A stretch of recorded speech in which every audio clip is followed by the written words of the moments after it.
as 2021 kicked in and as I'm continuing my master's research and having my work exhibited, it really felt like the year hasn't ended, especially when we are all distracted by the emergency that was announced and also the following MCO that's coming soon. And because you are already in a rhythm of work that you planned as an artist, public holidays also sometimes don't feel like there's public holidays, you know? So it's only heightened to not feel like it's a new year. It really feels like a prolonged year, a year that's still in process, you know. What is it to count luck also felt like, or what is it to celebrate being in the same spot the following as time goes by, you know. But also indicated that there's still work that needs to be done lah. Yeah. So So doing my masters was a part of my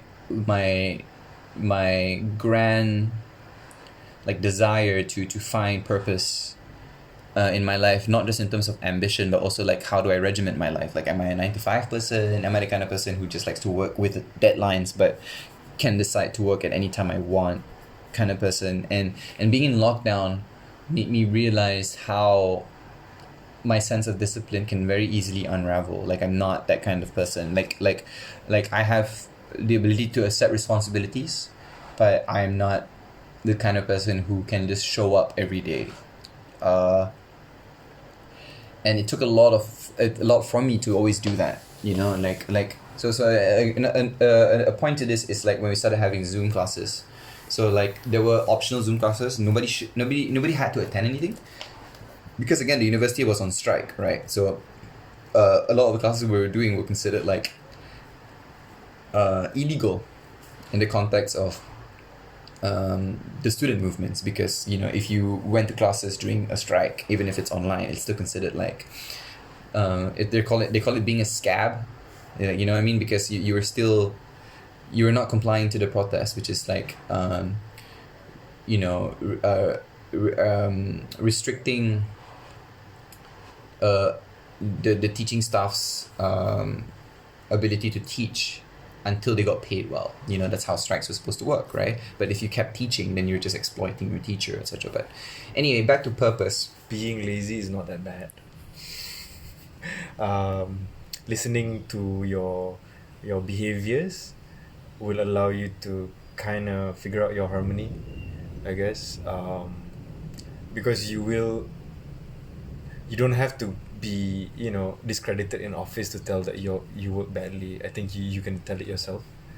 um, and being self-reliant, everybody's mini little government is something that's going to be the new norm. What have you discovered about your strengths and weaknesses?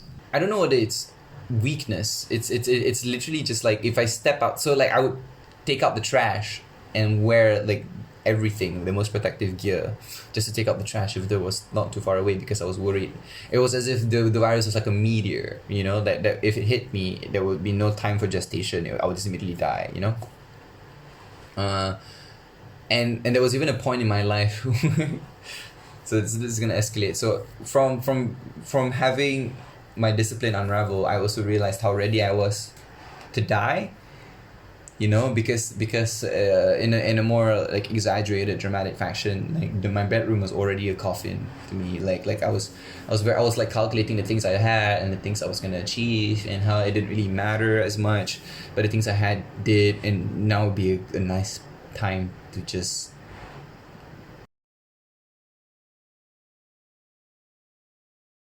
Did you learn anything new about the way you worked, or perhaps any changes that happened to how you make work during that time?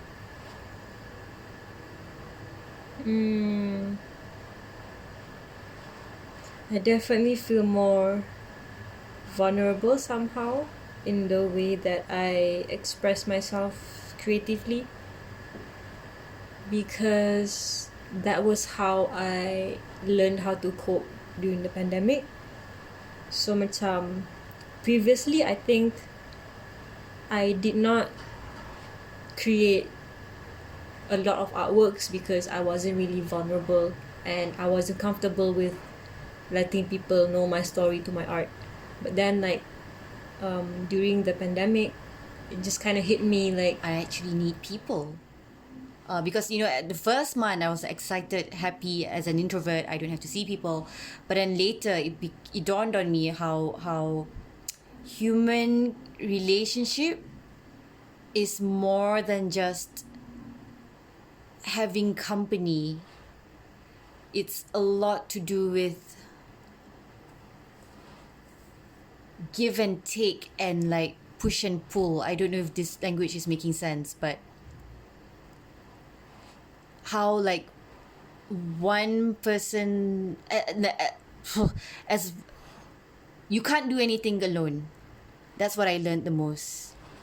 The biggest lesson, that having people around really helps for you to push yourself to be better, or to just live, to just continue living and breathing. Yeah, the importance of having people around you. That was a big lesson. I have so much, I feel so much, and it's overwhelming. So much. So why not? Why do I have to like hold myself back? And basically it was just driving me crazy not being able to express genuinely. So I think the pressure that came with COVID kind of like pushed me and molded me to be more vulnerable and be more confident in putting it out there. And the fact that everyone else was kind of vulnerable too kind of helps with the space, with the air. So like I feel like it's okay to also be vulnerable with people. Do you think this is a result of the pandemic or connected in some way? It's definitely connected, because that's why we are all shifting to virtual shows. But I think we had at least today, I'm sorry for being specific, but today one of our virtual shows, we actually talked about what it meant to be shifting medium and how do we address it as artists and how do we go about it.